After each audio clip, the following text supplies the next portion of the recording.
Tindu dongjin de begele zo da ge lo chu son ro war zen je lab de so chu lam don ro war zen je lab de so lan ro wa ze war zen je lab de so ro wa ye shi san ja war zen je lab de so ang ge den jen de war jo ga ba me ba jem me ba je ba me ba ta me ba wa me ba ro me ba ta de do me dun je me zhe ba ne xie xie den ba zo ba san jie ma nan tang ba de la san za de zhen jin za ba la ma qi jie gu song du jie se lan da da da ge ju lan pu de da ge den ba dang sim jie jie dong jia jin ba zhe ba san jie la de zo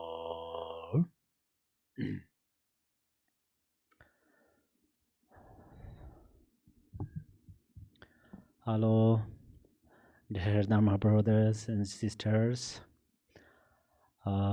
Today again, we have a golden opportunity to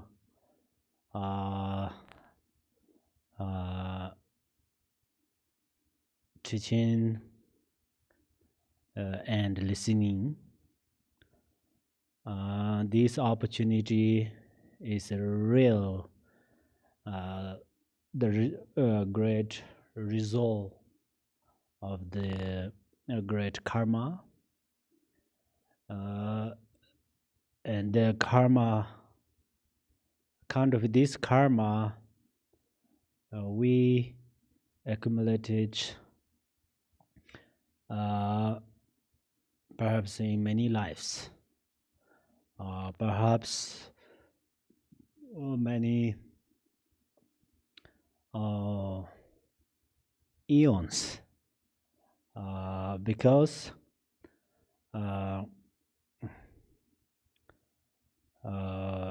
to practice on Dharma is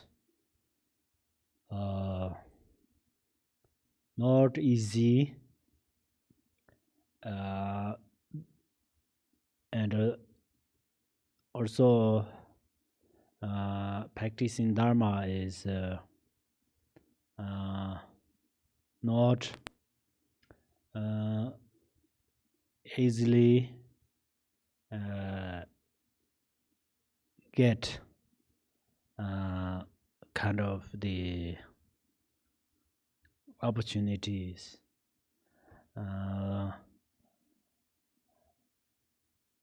The reason is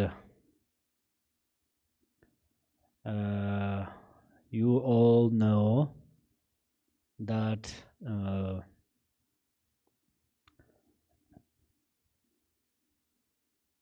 sometimes this is a little bit difficult to understand, but some part of Dharma is quite easy to understand, but it's very difficult to arise enthusiasm in the mind.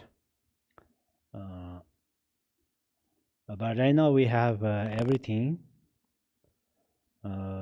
so I rejoice that, and then as well, you know, today's teaching is also on the patience. Actually, my plan is today I will we finish on the patience chapter, but there are many verses, so we cannot finish, but it is very good because if you heard new verse, and then you practice on there. If you can practice only 1 minute, still it is great. Okay, then let us start from. I think this today we start to teach from verse number 68.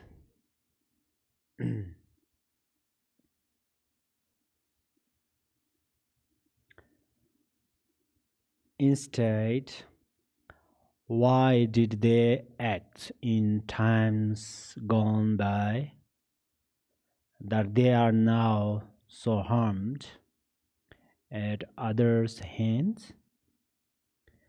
Since everything depends on karma, why should I be angry at such things? Our habit is always pointing out how others are responsible for our problems, difficulties, or pain. The best direction to point is at oneself.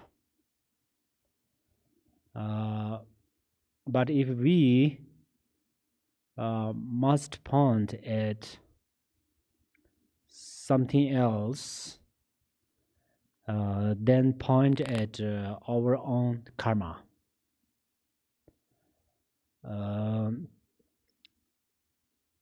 But the best way to place blame on our karma is to purify it. Otherwise, our karma will respond by blaming us. If someone blames us, it happens 1 time or 2 times. If it is more than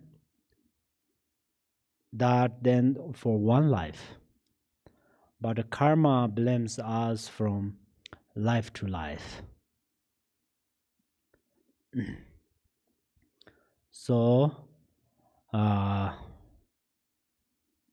we purify the karma. It's very important.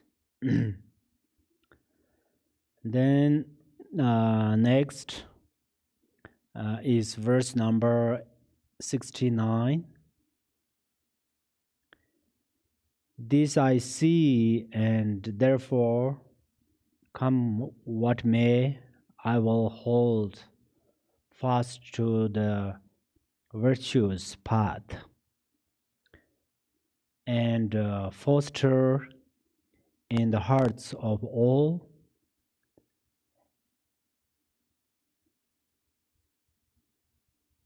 an attitude of mutual love. Anger is like a snowball. However much you roll it, it gets bigger and bigger, and then it slowly becomes frozen. This is called resentment.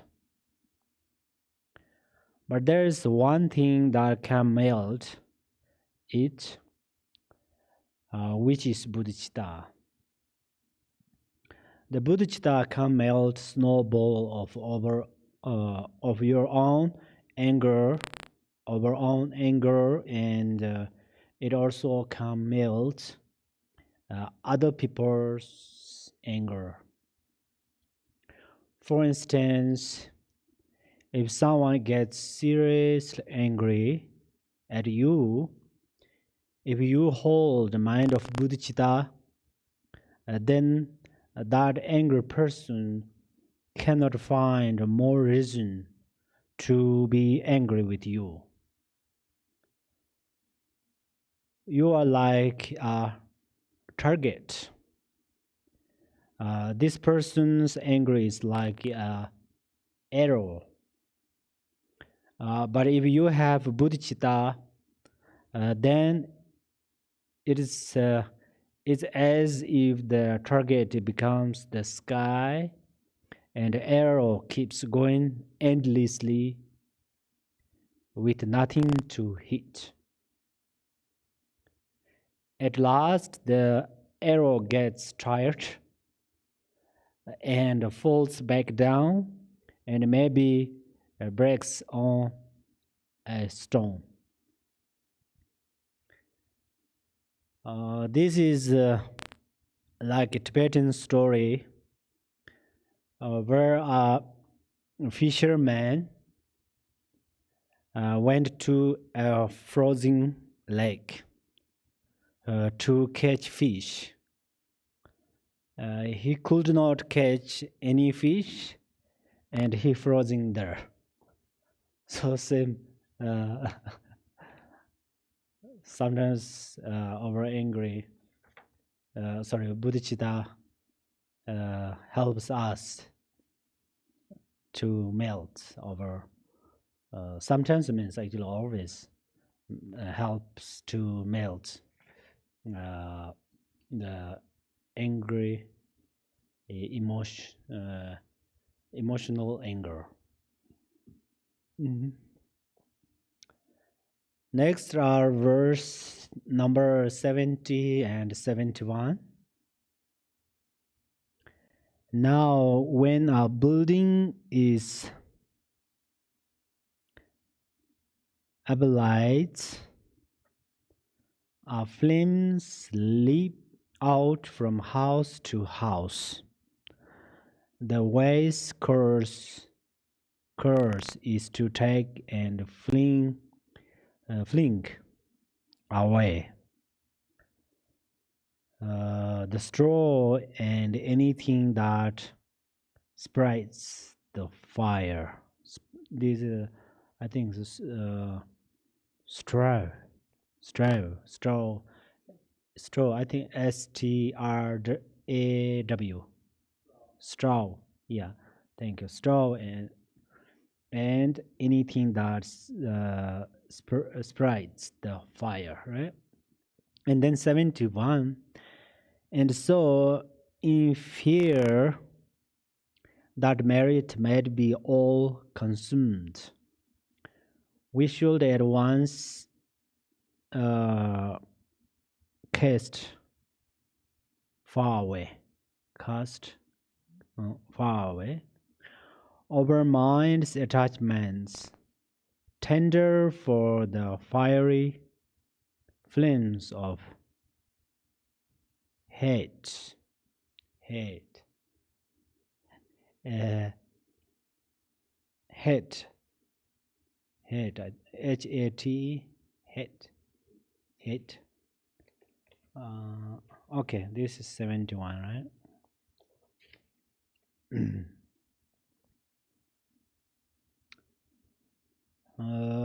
As these verses say, we need to be patient in any kind of situation. Actually, we should be generous with our merit.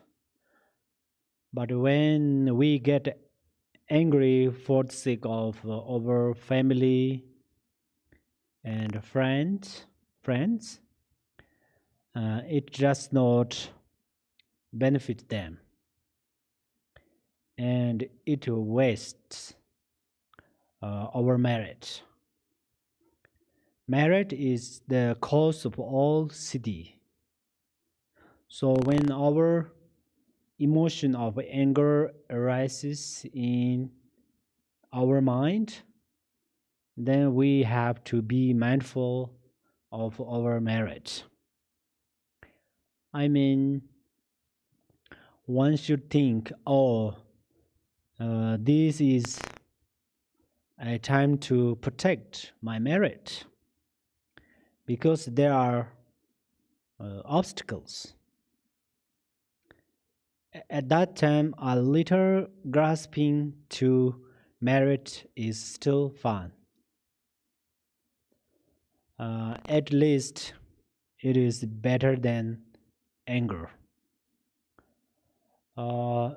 If you are a higher practitioner, then instead of grasping at your merit, you will protect it by way of emptiness. I mean, when you are angry for the sake of your family or friends and so on, right? Then you remember your merits. Actually, there is a saying, people with merit achieve their goals. So to be beneficial and help your family and friends, instead of trying to help by being angry with their enemies. You can help them in Bodhichitta way, perhaps through this, their enemies will become their best friends, and eventually help them more than you do. The impossible is possible.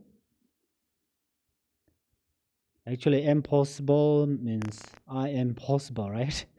I am. So, in brief, anger steals our merit.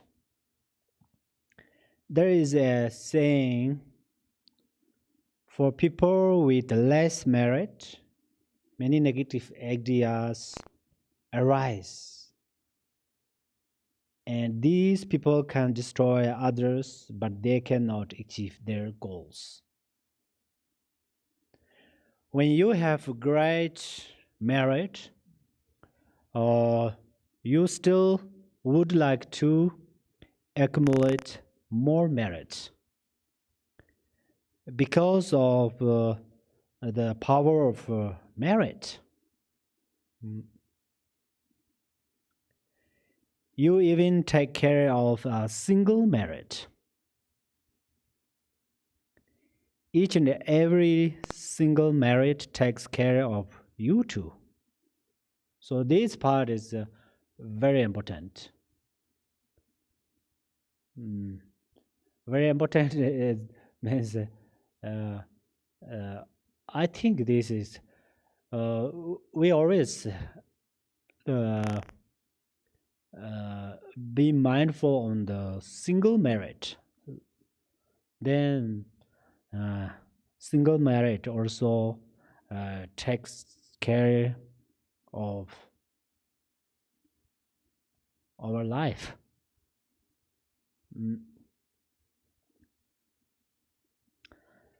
Next is verse number 72. 72, yep.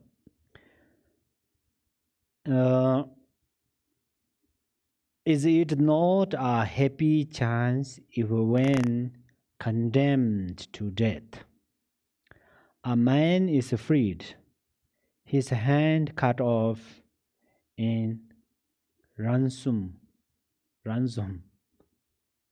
for his life?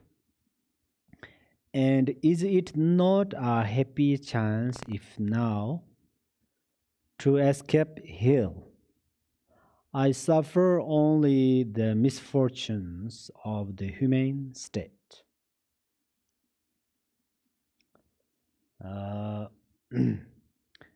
Passions does not mean only be patient with the people who make you angry. Patience means being patient every single time and every situation. Every situation. That is also very important. So this verse says to be patient with small sufferings. Here are some reasons to be patient with small sufferings. First, if we become familiar with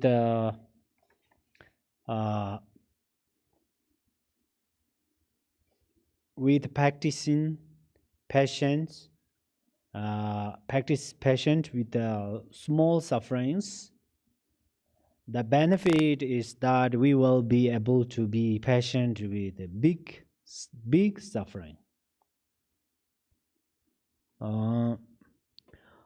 Also, we should think that the suffering of being human, like thirst, hunger, and having a headache, are very small sufferings compared to suffering of hell. So in this case, remembering the suffering of hell becomes medicine. That helps us tolerate the suffering of this life. So thinking carefully helps us a lot.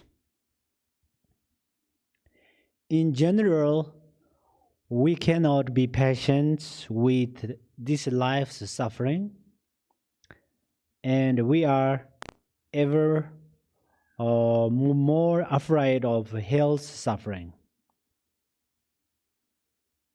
This is just extra suffering.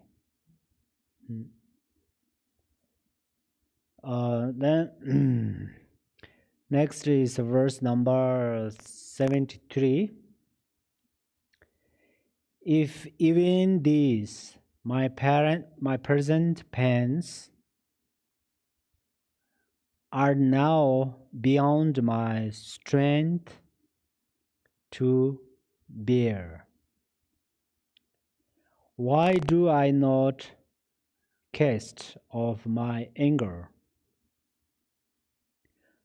Cause of future sorrows in infernal torment. If we cannot bear the smaller suffering of this life, then how can we be patient with the suffering of hell? If you agree with this, then you should practice patience now, because your anger becomes the cause of suffering in the hell realm. If you are not worried about suffering in the hell realm, or you don't believe in hell, still you would like to certainly live happily in this life. Am I true?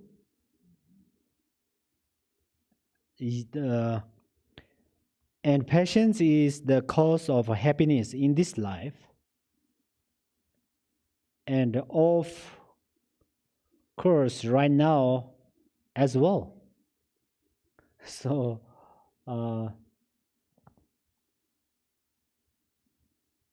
actually we don't want to ask to Buddha, please give me happiness.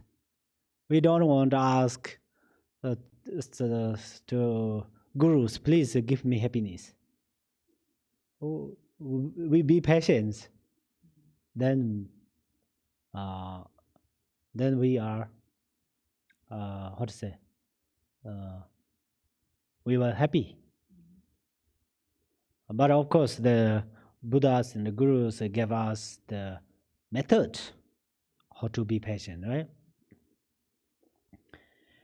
Patience is extremely expensive.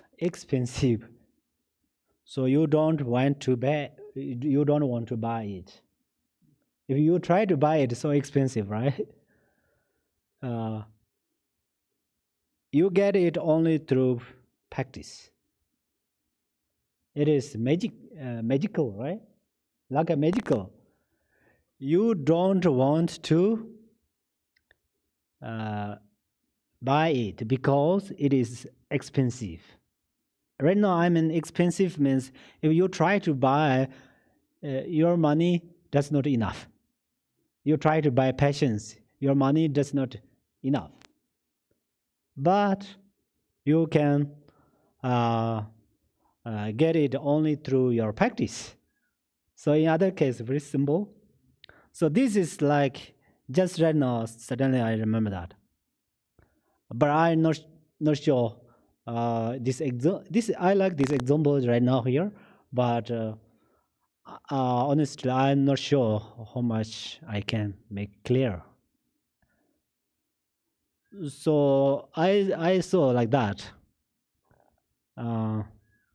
Somebody performed, right? Egg. They cooked the egg. After cooked that, then skin off. Take off the skin of egg, and then they try to put that egg inside of a small glass, like a water bottle. It's very small. The top of the what is called malt or what is called that? It's yeah, very small. But it does not allow to break when you put inside. But you can, if you enough your wisdom, you can put that inside of the bottle without any break, small piece, safely. You can put it inside.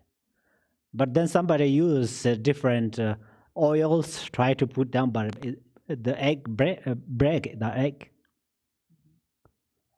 Then it's almost like impossible. How can do? But they use some method. I don't want to share that. So because, so same like that. Because I'm going to offering this game to someone. So no, I don't want to share everything. But this is a very similar. You try to buy patience. But it was not enough. But through practice, you can. It was not enough your money, but through your practice, you can get easily. So,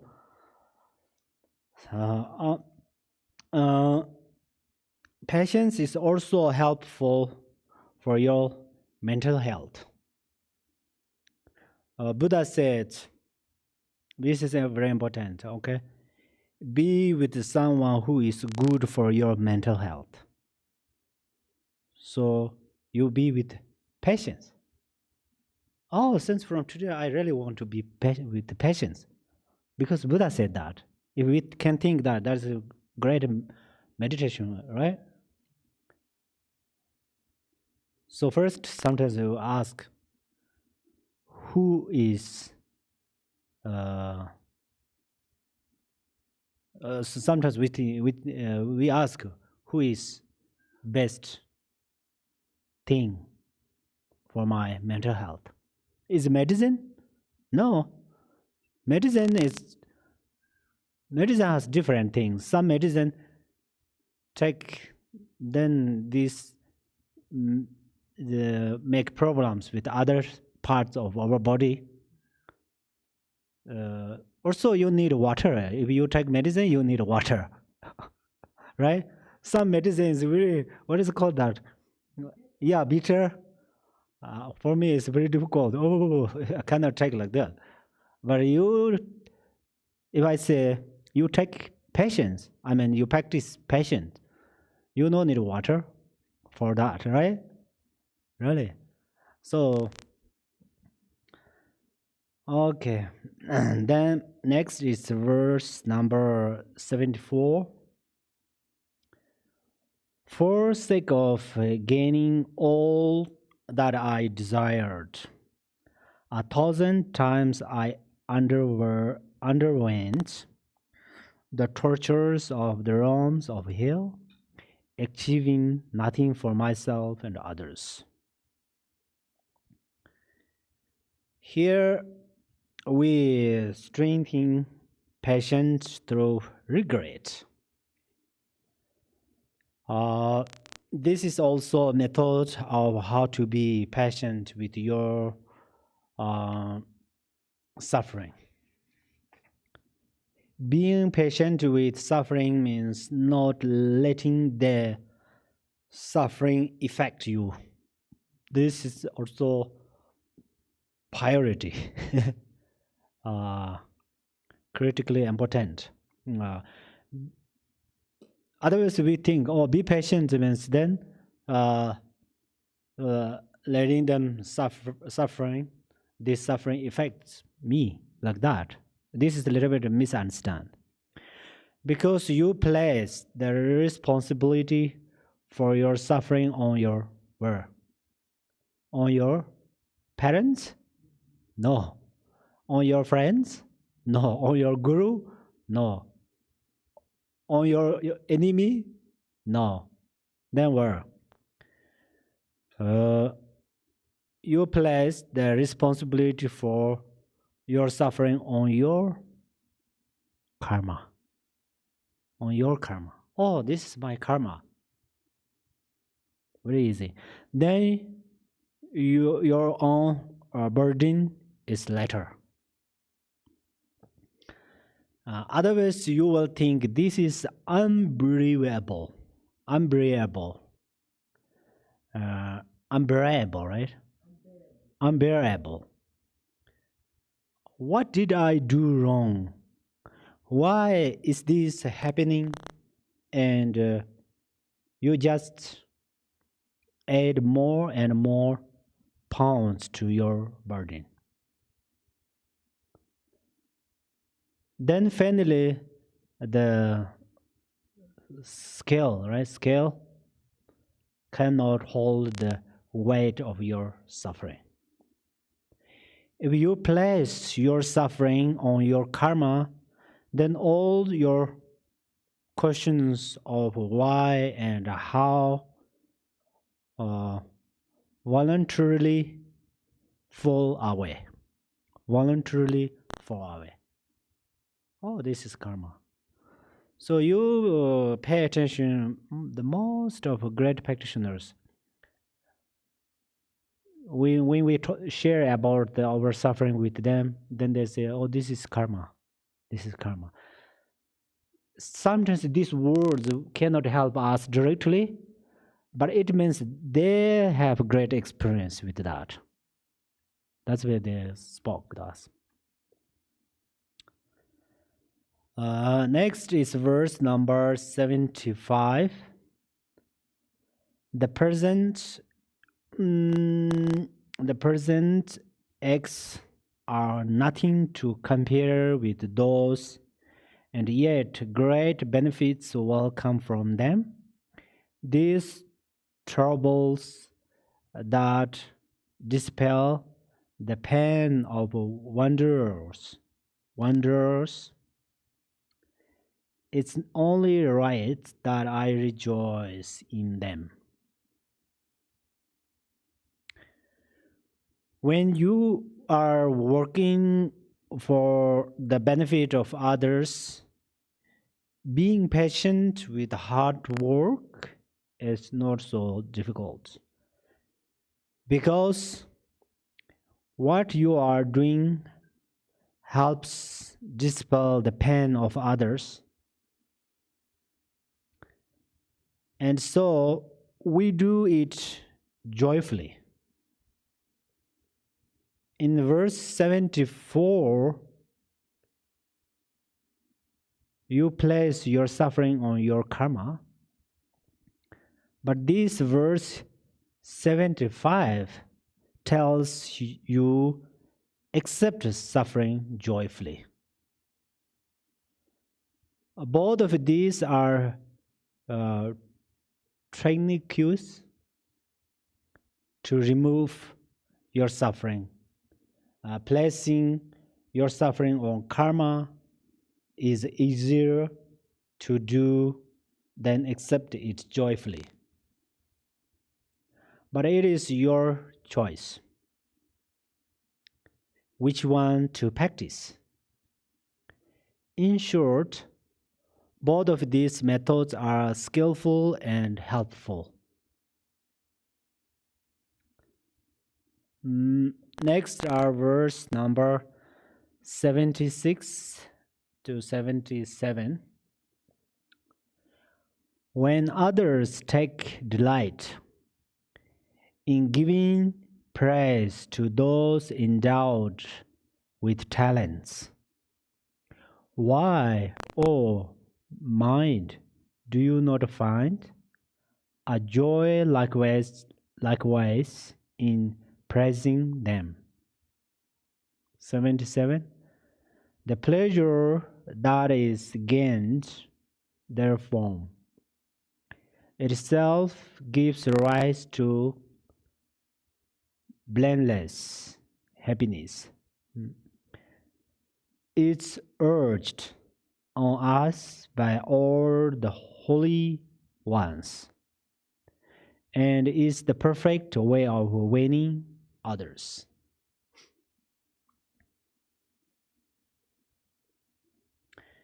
This is quite difficult to put into practice.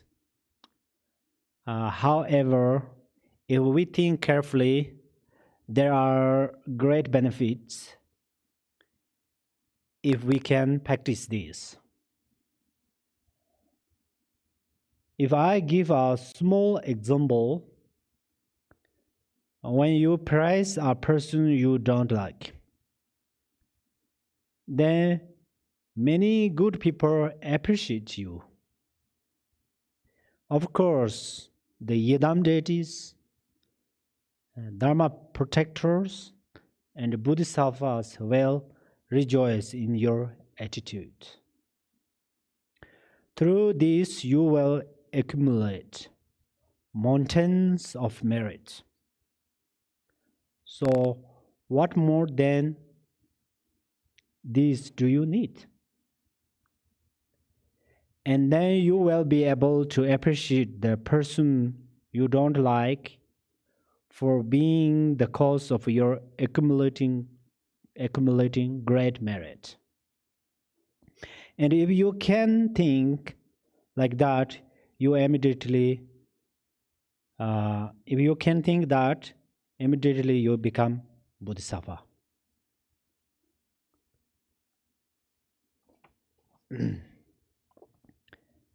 This praise enters the minds of many good people who in turn praise you. So good karma supports you, and then your merit increase. Perhaps someone you dislike will praise you back more than you praised. Even if the person you are praising is ossified like a rock, they will still respond what you say. So don't forget to speak nicely with the mindless rocks. Next is verse number 78. But they are the ones who will have the happiness, you say. If this then is a joy you would resent, abandon paying wages and returning favors, you will be the loser both in this life and the next life. If you don't like others' happiness, this is the same as disliking your own happiness. Because in the 37 practice of the Bodhisattva's way of life, it says, all suffering comes from wishing for one's own happiness. And the perfect Buddhas are born from the altruistic mind. Actually, we clearly know that most people don't like selfish people. They don't even like the category of selfish. If you don't believe this, call someone selfish and see what you get. Sorry, this is a little bit. Many people like the Buddha, many people like God, and many people have only heard their names, but they don't know who they really are. And still they like them because they always aid our happiness. Their actions are for our happiness. Their speech is for our happiness. Their compassion and love are for our happiness.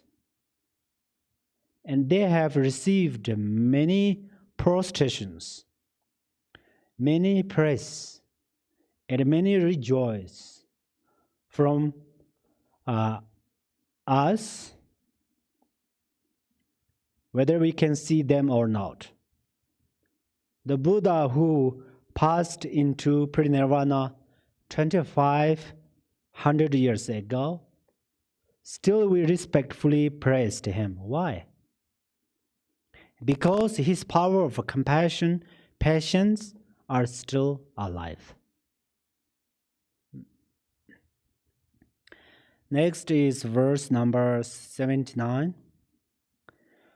When praise is heaped upon your qualities, you are a king, this key and king, that others should be pleased thereby. But when the compliment is paid to others, you feel no inclination to rejoice as well. When we criticize other people, certainly at that moment our mind is unhappy. Because this speech comes from the mind of attachment and aversion. So these two emotions appear in the mind, and the mind cannot relax peacefully. When you praise someone, your mind becomes happy. Similarly, when some praise you, they are happy. So think in this way and praise others.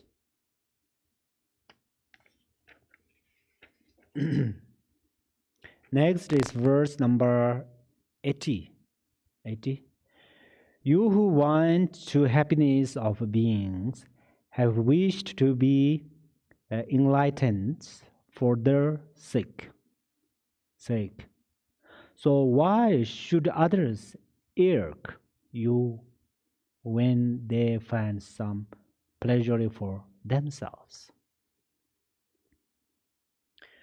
We already took a vow of Bodhichitta in order to liberate mother sentient beings from the ocean of suffering. So if they find a single spark of happiness,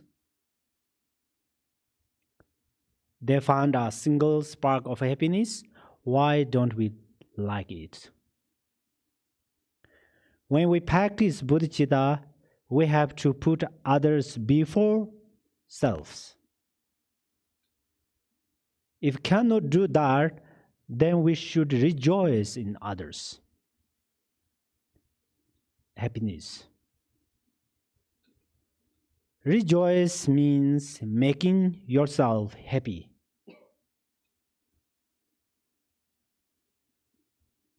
Am I true? I am rejoiced. Not like that, right? Oh, I am rejoiced. That means it shows happiness, really. I'm sick. That moment we are very, that means something, that means suffering. We are suffer or suffering. Or, so rejoice means more open. Oh, I'm rejoice your practice. I'm rejoice your good health, good wealth. And so that means, it means we are happy. We are happy. So rejoicing means making yourself happy. So keep that in your mind, please. Rejoicing means making yourself happy.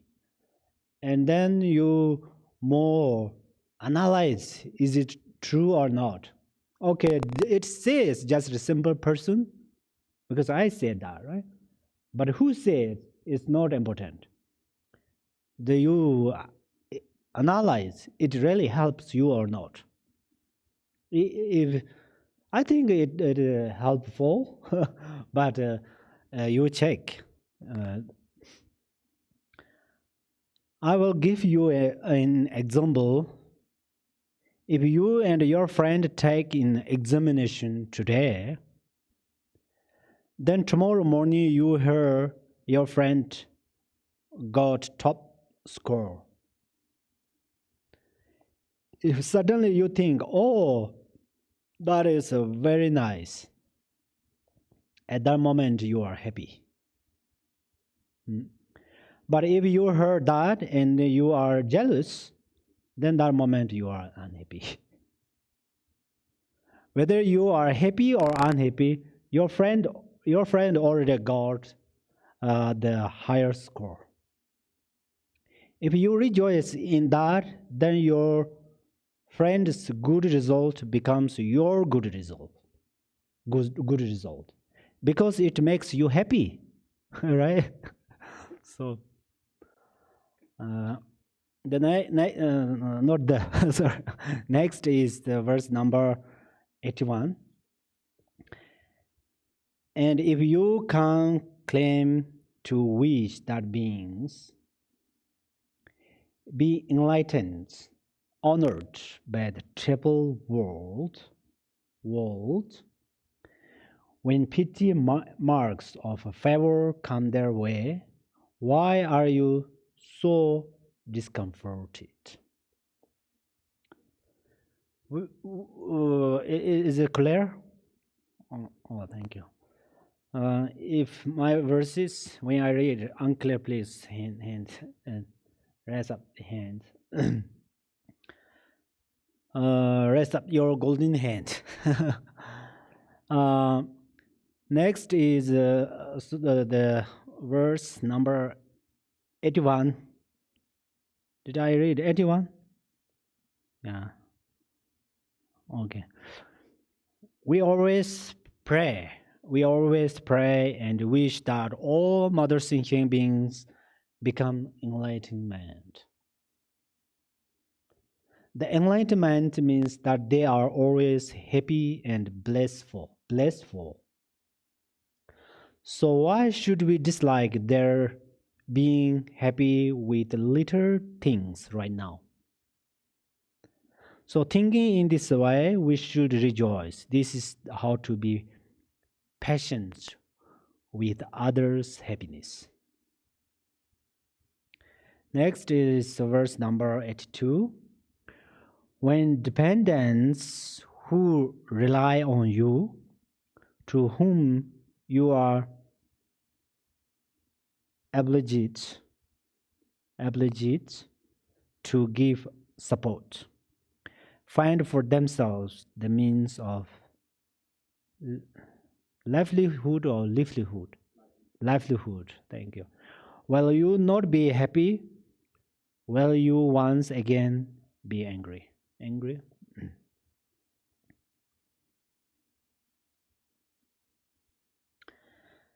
Since we have taken Bodhisattva vows, we promised that we will help mother sentient beings enter the path to the Buddhahood.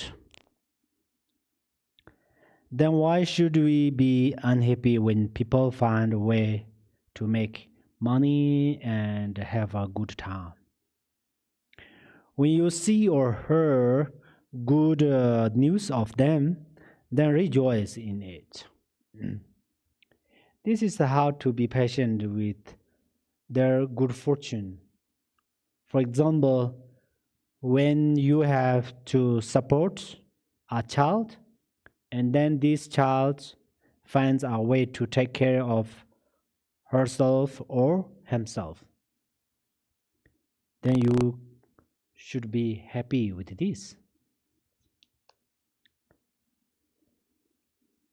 If frequently you can't be happy and you can't rejoice when good things happen for others, you should be mindful about your merit.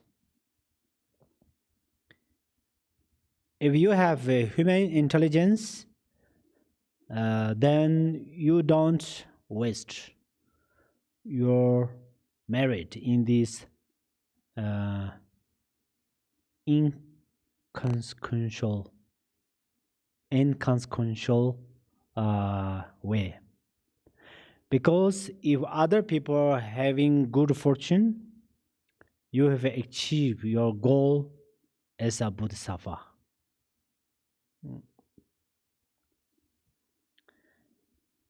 Next is verse number 83.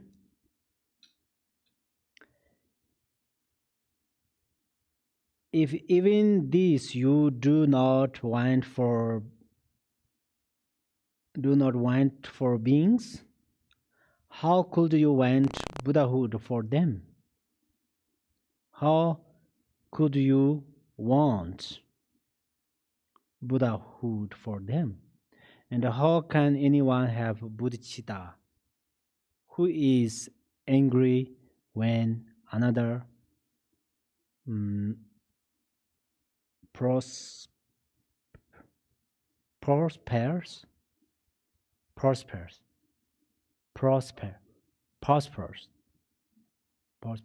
yeah. If someone finds clothes, cloth, and food, if you are angry about that, this means you don't have bodhicitta for that person. Whenever you see or hear this person's good fortune, your jealousy arises in your mind. At that time, you will certainly feel unhappy.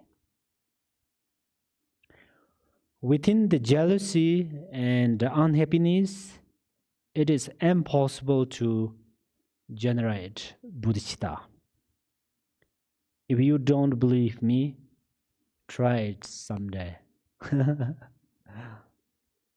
Actually, jealousy is like a double-edged sword. It will cut others and oneself. Always be mindful of this example when jealousy arises. If when you are jealous, you completely forget what will happen in your future. Because you're completely controlled by the wish to destroy the other person's happiness. So we try to be patient when jealousy arises in our minds.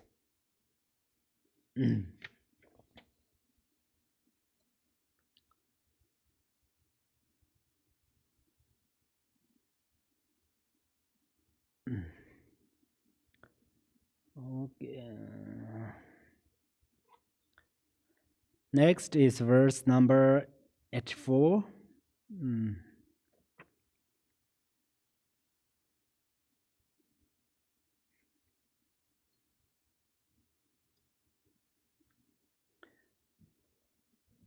If someone else receiving a gift, or if that gift stays in the benefactor's house,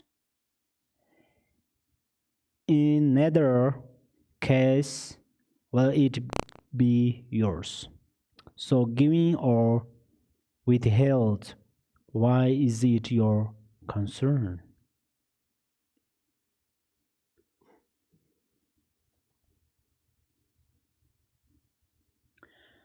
Whether someone who is your enemy and who gains wealth from her or his sponsor, you notice that then you are jealous. In reality, there is no reason for you to be jealous because your unhappiness accomplished your enemy's wish. Since they need to see you unhappy because of their success. So the reality there is that your jealousy punishes you.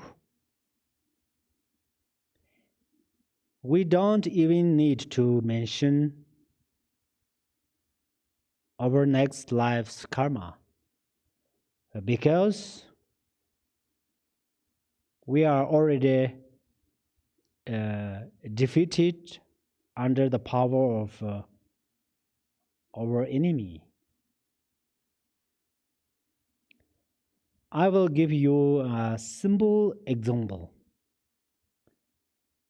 A kid shows off a toy.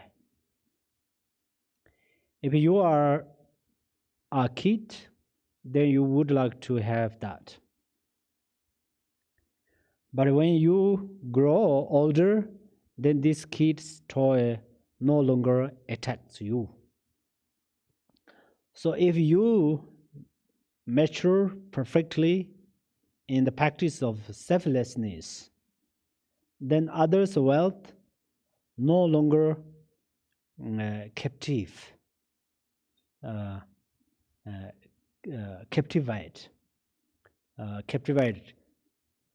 You can see their wealth as a kid toy. Next is verse number 85.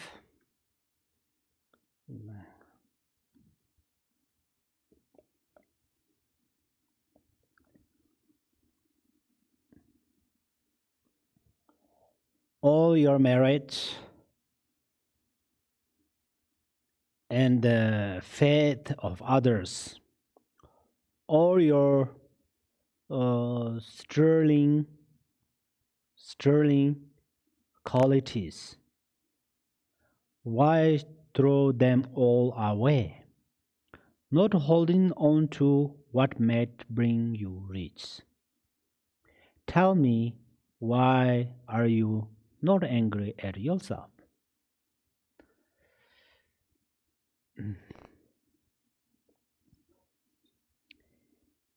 If others gains upside you, this is a very strong poisonous tendency of your mind, because this takes away your merit. Others' faith in you comes your good heart and Dharma knowledge with regard to Buddhism.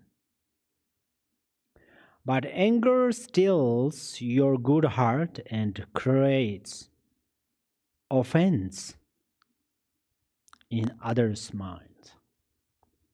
Patience is like the gravity of others' faith, love, trust, and harmonious relationships. So why do you kick it out with anger and jealousy? Actually, our lives are not meant for being angry. How do we know that? First, we know it through our physical form. Second, we know it through our speech. And third, we know it through our minds. Physically, we don't have fangs in the mouth. And our fingers, nails are not sharp like claws, right? Claws. Our bodies are very soft. So,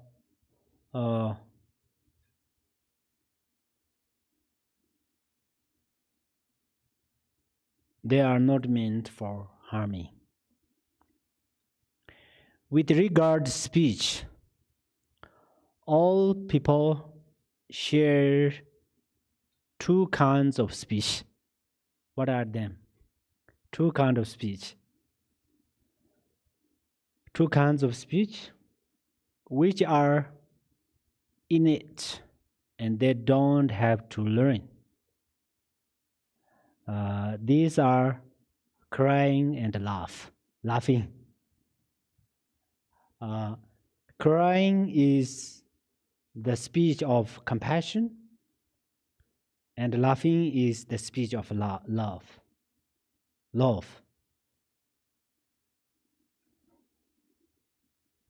I don't know you agree with that or not.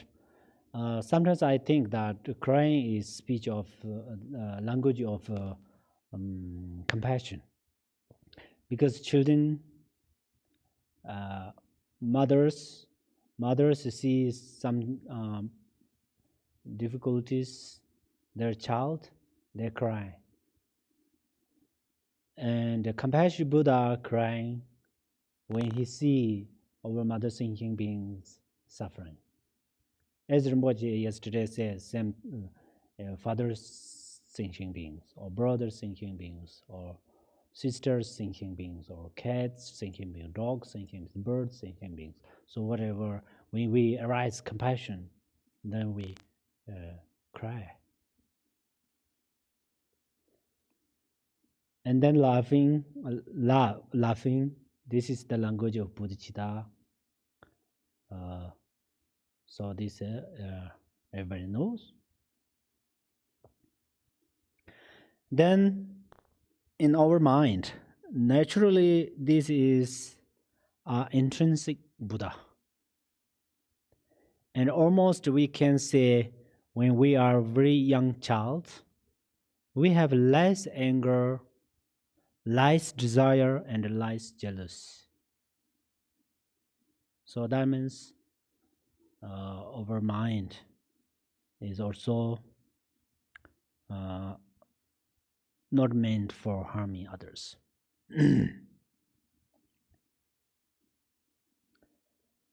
Next is verse number 86. Not only do you feel now sorrow for the evils you have done, you even wish to merge yourself with those whose merit has been earned.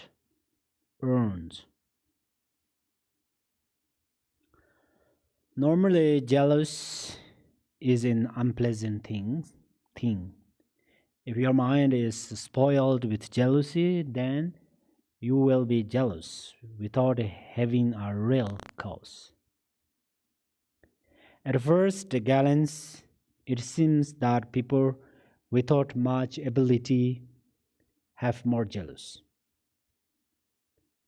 These jealous people, they don't accomplish any good things themselves. But when other people do, they directly or indirectly create disturbance or destroy it. If jealous people are envious of others' wealth and fame or knowledge, it is a little bit understandable. But if they are jealous of others' virtue, like Dharma practice, then they are really cutting off their merit by themselves. So they become the object of compassion.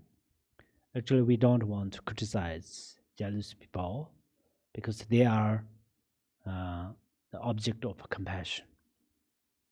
They help us to increase our compassion. Okay.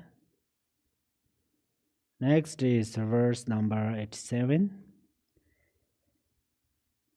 If unhappiness befalls your enemies, why should this be cause for your rejoicing?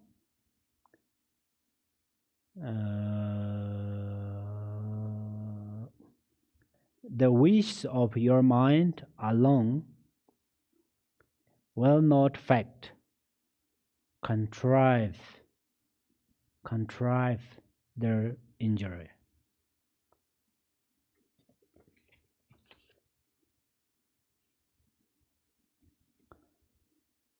Our human tendency to be happy when our enemies falls into trouble. If we think carefully, this does not benefit for ourselves. This is because at some point your bad karma will bear fruits when we have a bad attention towards the enemy. There is a saying in Tibetan, karma cause and effect is like going around a pillar. You circle back to the same place. If your enemy see this happen to you, at that time your enemy will be happy too. If your enemies fall into trouble, this is their trouble. So don't bring a bad intention towards them. Then you won't collect bad karma. While your enemies fall into trouble, when your enemies fall into trouble, you naturally gain a factory if you don't create bad karma. But since you naturally wish bad things for your enemies, when these things will happen, it is very difficult not to rejoice.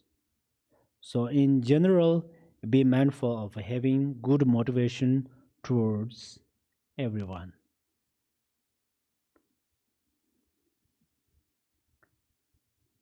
Mm, 88. And if your hostile wish were to bring them harm, again, what cause of joy is that to you? Why then I would be satisfied? Are these your thoughts? Is anything more ruinous than that?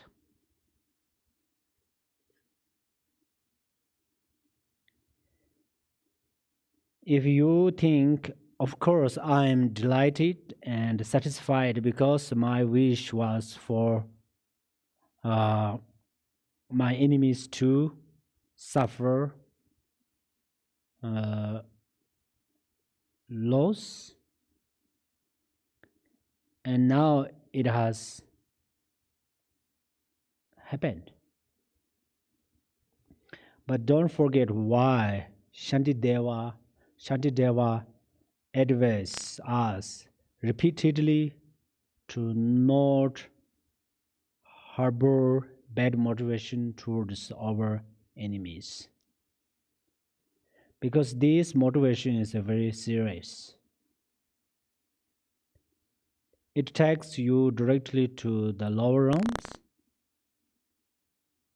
Your enemies may lose their positions, but their loss, uh, their loss, their lose may lead to renunciation. Your delight, however, in their lose is like a lasso drawing you into the lower realms. The best thing is to be compassionate towards your enemies. Perhaps that is compassion. Perhaps that compassion brings you and your enemies together, and that you will become best friend.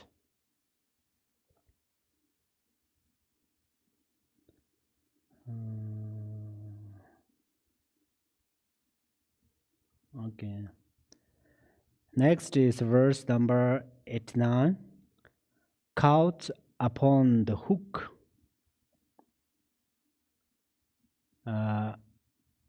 unbearable and sharp cast by the fishermen, my own defilements, I will be flung into the cauldrons of the pit, and surely boiled by all the janitors of hell.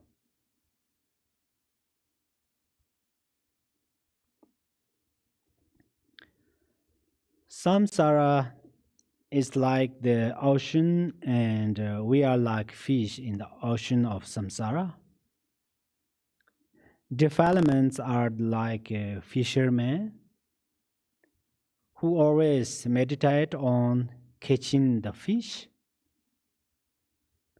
When fishermen catch fish, they carry them home in the nights, and then cook them in boiling water or fry in hot oil, and then they eat them. Similarly, when we cultivate hostile wish and increase our negative motivations towards others,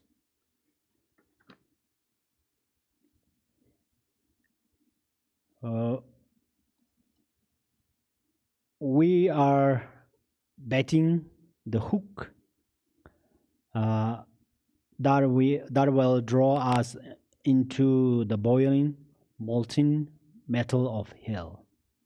So finally, who is facing real trouble, you or your enemy?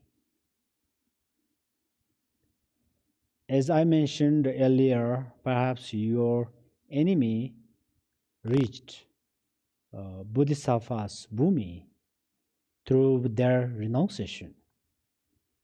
But if you had compassion instead, enmity,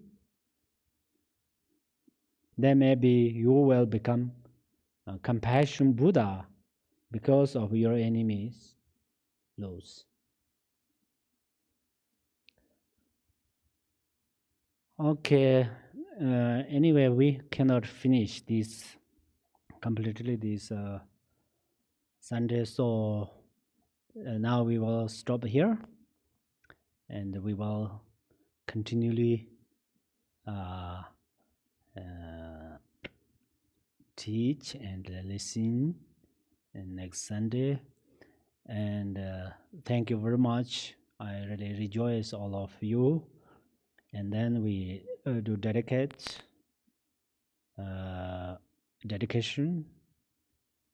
and then 3:30 we will start meditation.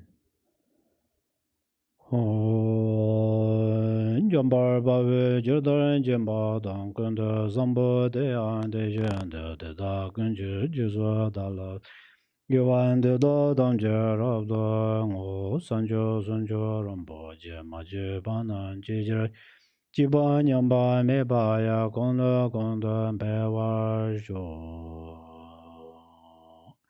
May every being ailing with disease be freed at once from every malady. May all the sickness that afflicts the living be instantly and permanently healed. Thank you very much.